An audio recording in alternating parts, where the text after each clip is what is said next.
Hello guys, મારું નામ ખુશી છે. હું તમારા બધાને મારા મિની બ્લોગમાં સ્વાગત કરું છું. તમે બધા જઈ રહ્યા છીએ સુરપુરા દાદાએ પગે લાગવા. રસ્તામાં પેટ્રોલ પંપ આવ્યું તો પેટ્રોલ પણ નાખી લીધું અને અહીંયા વ્યૂ પણ સારા છે. તમને પણ બતાવો.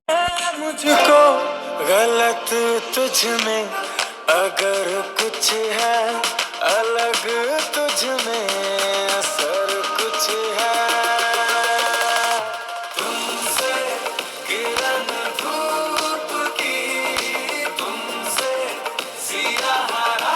હજુ તો થોડાક દૂર ચાલ્યા હતા, ટ્રાફિક પર આવી જાય. દિવાળીનો ટાઈમ છે, ટ્રાફિક તો હોવાનો જ છે. સુરપુરા ત્યાં જવાનું હોય તો અમારા વિલેજ પર વચમાં આવે, તો અમે અમારા મોટા મમ્મીને ઘરે પણ જતા આવ્યા. હજી તમે ત્યાં પહોંચ્યા તો મારા ભાઈ સ્વાગત માટે રેડી છે, તમે જોઈ શકો છો. મોટા મમ્મીને ઘરે થોડીક વાર બેસીને અમે નીકળી ગયા સુરપુરા દાદા ત્યાં. શિયાળાની સિઝન છે એટલે જામફળ તો વેચવાના જ છે, તમે પણ લઈ લીધા. તો અમે પહોંચી ગયા છીએ હવે અમારા માતાજીના મંદિરે, તો તમને પણ બતાવો. બહુ વર્ષો પહેલાનું છે આ મંદિર, એટલે અમારે અહીં દર્શન કરવા પહેલા આવવું પડે ને પછી અમે સુરપુરા દાદાને ત્યાં જાય છીએ. માતાજીના મંદિરે પગે લાગીને ફાઇનલી અમે પહોંચી ગયા છીએ સુરપુરા દાદાને ત્યાં મંદિરે. આ છે અમારા સુરપુરા દાદાનું મંદિર.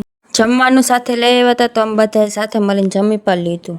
સુરપુરા દાદાને ત્યાં મંદિરે પગે લાગીને અમે જવાના હતા અમારા ફૂઈના ઘરે. અમે પહોંચી ગયા છીએ અમારા ફૂઈના ઘરે અને અમે બેસી ગયા છીએ અંદર. અમે જાય છીએ ઘરે. તમને મારા મિની બ્લોગ ગમ્યો હોય તો લાઈક કરજો, શેર કરજો, સબસ્ક્રાઈબ કરજો. મળીએ બીજા મિની બ્લોગમાં.